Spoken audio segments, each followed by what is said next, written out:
The Battle of Old Baldy, holding the forgotten hill in the Korean War. Between 1952 and 1953, United Nations and Chinese forces fought repeatedly over a barren hill known as Old Baldy, Hill 266, along the Korean front.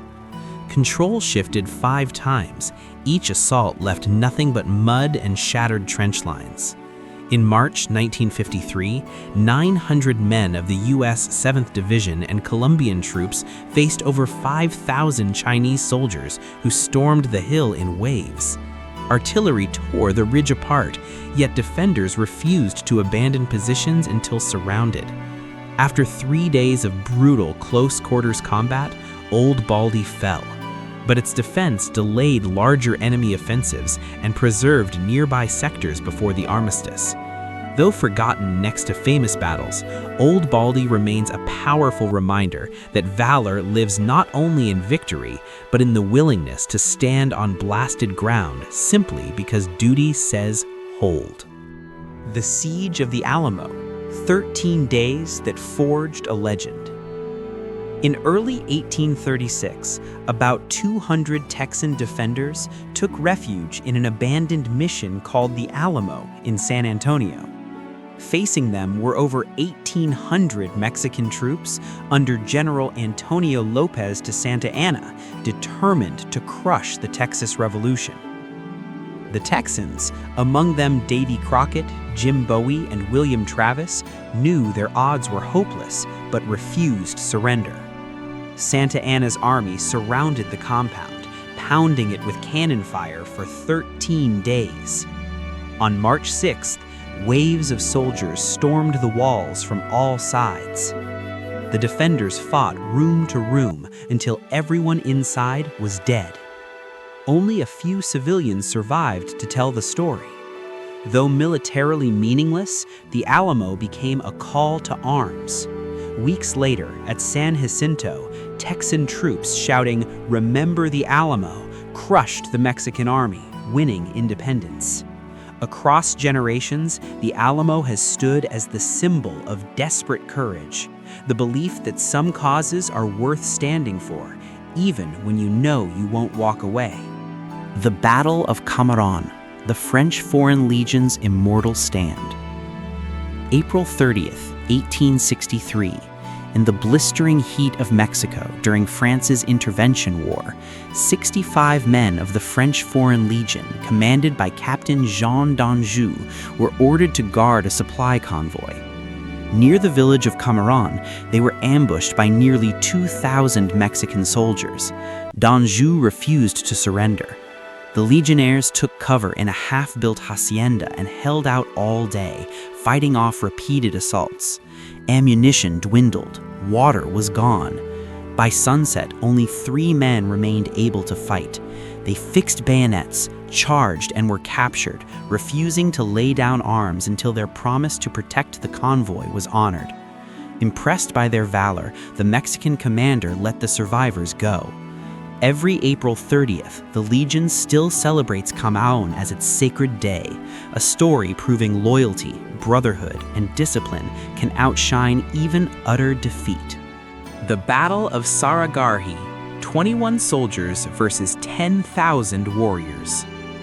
September 12, 1897, on a lonely hill in northwestern India, the 36th Sikh Regiment of the British Indian Army manned 3 frontier outposts against a tribal uprising. At Saragarhi, just 21 Sikh soldiers under Havildar Ishar Singh faced nearly 10,000 Afghan Orakzai and Afridi tribesmen.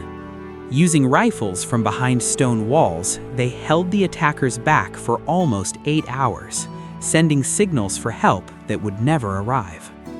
One by one, they fell, fighting hand to hand when ammunition ran out. At day's end, the fort was overrun, and all 21 lay dead, but the assault delayed the enemy long enough for neighboring posts to prepare defenses. Each man was posthumously awarded the Indian Order of Merit, the highest honor then available.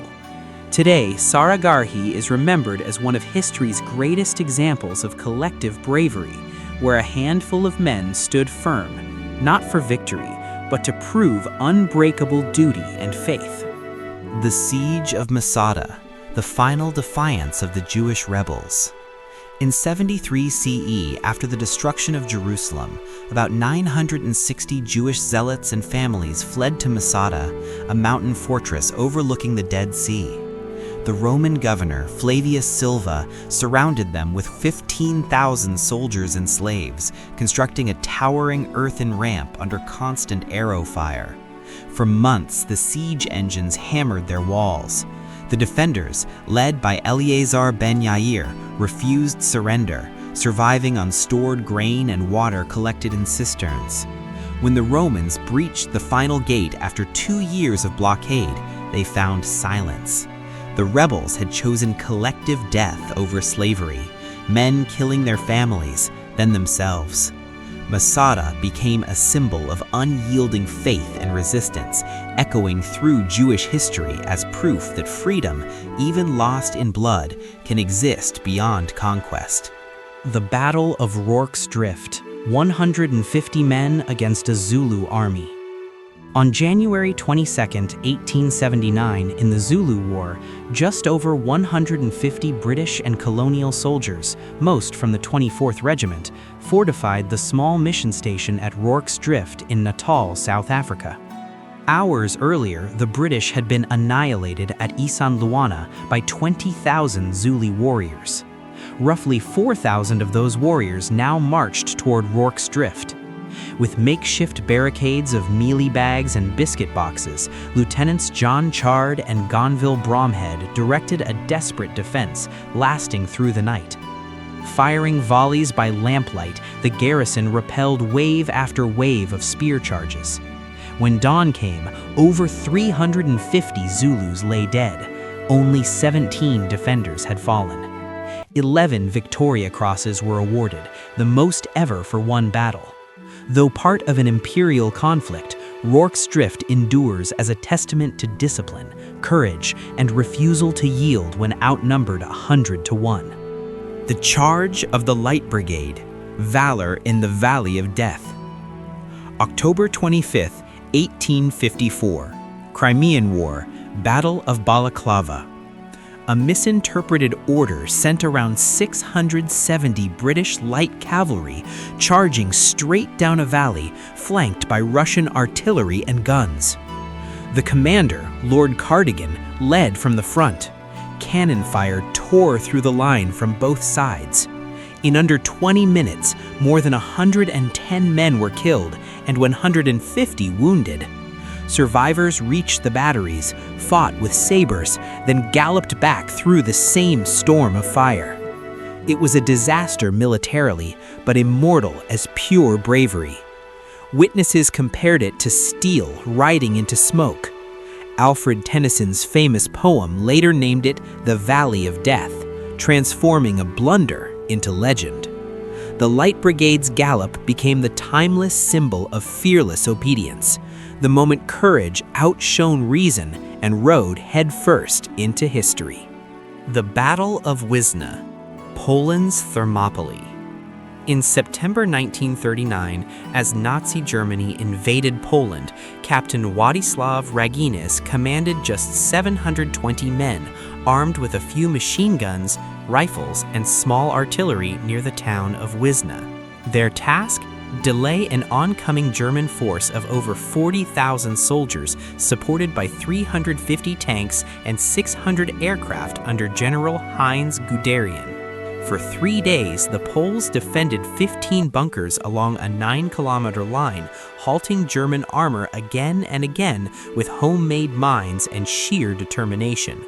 When the last positions were destroyed and ammunition gone, Raginis, wounded but defiant, ordered his men to surrender only after he took his own life, so his promise never to retreat would remain unbroken.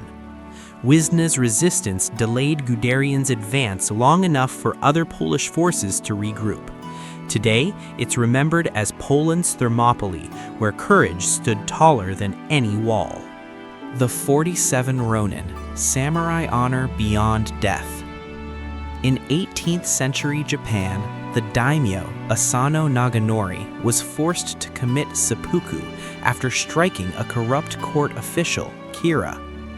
His loyal samurai became masterless, the 47 Ronin. For 2 years they lived quietly, disguising their intentions while plotting vengeance. On a snowy night in 1703, they stormed Kira's mansion in Edo, fought through his guards, and executed him, restoring their lord's honor. Knowing their fate, all 47 then surrendered and performed seppuku together. Their graves at Sengaku-ji Temple became a sacred site, symbolizing ultimate loyalty and duty over life itself. In Japanese culture, the 47 Ronin embody the soul of Bushido, honor that persists even through death. The Battle of Isandlwana, the Zulu triumph against the British Empire. January 22, 1879. Near the cliffs of Isandlwana in Zululand, a British camp of 1,800 men faced an unexpected attack from a Zulu army of over 20,000 warriors, commanded by Nchingwayo Kamahole. Confident in guns and discipline, the British underestimated the speed of the enemy. Zulu regiments advanced in their famous Horns of the Buffalo formation, surrounding the Redcoats within hours. Ammunition supplies failed, formations collapsed, and chaos took the field. By afternoon, more than 1,300 British lay dead. Only a few escaped across the river. For the Zulu nation, it was a stunning victory, the first time an indigenous African army annihilated a modern European force. Though Britain later avenged the defeat, Isandlwana remains a towering example of indigenous strategy and courage, proving that determination on home ground can shatter empire. The defense of Moscow. Ordinary citizens who stopped the Nazi Blitz. In the winter of 1941, 3 million German troops advanced on Moscow under Hitler's Operation Typhoon, confident the Soviet capital would fall before Christmas. Facing them were exhausted Red Army divisions, militia workers, and even students hastily armed from factories, with temperatures plunging below -30 degrees Celsius. The Soviets threw every reserve to the front. Women dug trenches, rail workers built defenses, and General Zhukov coordinated desperate counterattacks. By early December, the frozen ground swallowed tanks, supply lines collapsed, and thousands of German soldiers froze in summer uniforms. When Siberian reinforcements arrived, the Red Army counteroffensive pushed the Wehrmacht back over 100 kilometers, the first major defeat for Nazi Germany. Moscow's survival shattered Hitler's myth of invincibility and proved that mass endurance and unity could turn back the most powerful army on earth. The Siege of Malta, Knights of St. John versus the Ottoman Armada. In 1565, the Ottoman Empire under Sultan Suleiman the Magnificent sent nearly 40,000 soldiers and 200 ships to seize the tiny island of Malta, defended by just 6,000 knights and locals under Grand Master Jean Perisseau de Valette. For 4 relentless months, massive bombardments shattered Forts St. Elmo, St. Michael, and Birgu. Each time, the defenders rebuilt under fire. The Turks expected an easy conquest. Instead, they lost over 30,000 men. When Spanish relief forces landed in September, the exhausted Ottomans withdrew. The victory saved Christian Europe's southern flank and forged the legend of Valette's defiance. The Siege of Malta remains one of history's purest examples of disciplined faith holding firm against overwhelming force. The last stand of the Swiss Guard, protecting the Pope to the end. On May 6, 1527, during the sack of Rome, 147 members of the Papal Swiss Guard faced 20,000 mutinous troops of the Holy Roman Empire led by Charles V. The invaders stormed St. Peter's Basilica looking for riches and prisoners. The guards formed a human shield around Pope Clement VII. Fighting on the steps of the basilica and in the courtyard, they bought precious minutes for the Pope to escape through a hidden passageway to Castel Sant'Angelo. Only 42 guards survived. Every May 6th, new Swiss guards swear their oath in memory of that day when loyalty to duty outweighed life itself. A reminder that devotion, not numbers, defines true protection. The Battle of Stalingrad's Pavlov's house, 25 soldiers who held the line. Autumn 1942, amidst the inferno of Stalingrad, a small Soviet platoon led by Sergeant Yakov Pavlov seized a 4-story apartment building overlooking the Volga River. Its walls became the front line between Paulus's German 6th Army and the Red Army. For 58 days, just 25 defenders, infantry, machine gunners, snipers, held the position under continuous shelling and tank assaults. Supplies arrived only at night across the frozen river.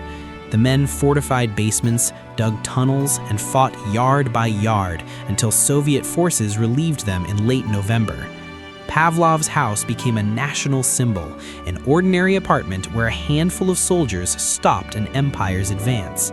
Stalin himself reputedly said the Germans lost more men taking that building than France lost to conquer Paris. The stand captured the essence of Stalingrad, unyielding endurance transforming survival into legend. The Battle of Thermopylae, the 300 Spartans who defied an empire. In 480 BCE, during the Persian invasion of Greece, King Xerxes I marched with what ancient sources claim were over 1 million men. Modern historians estimate around 200 to 250,000. Standing in his path was a narrow mountain pass called Thermopylae, the Hot Gates, guarded by just 7,000 Greeks, led by King Leonidas of Sparta and his legendary 300 Spartan hoplites. They weren't expecting to win, only to delay.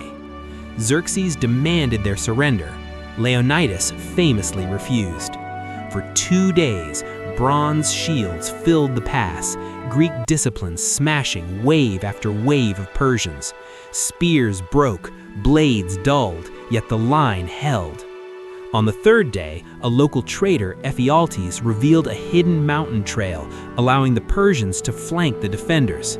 Knowing they were surrounded, Leonidas dismissed most allies, staying with his 300 Spartans, 700 Thespians, and a few hundred Thebans who refused to flee.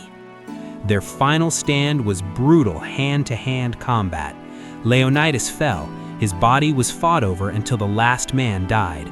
The Persians won the pass, but lost their illusion of invincibility. The courage at Thermopylae electrified Greece. Within a year, united Greek forces crushed Xerxes' navy at Salamis and his army at Plataea, turning back the greatest invasion of the ancient world. Centuries later, Thermopylae still defines the idea of sacrifice against impossible odds, a handful of warriors proving that freedom defended with honor can echo louder than any empire's roar.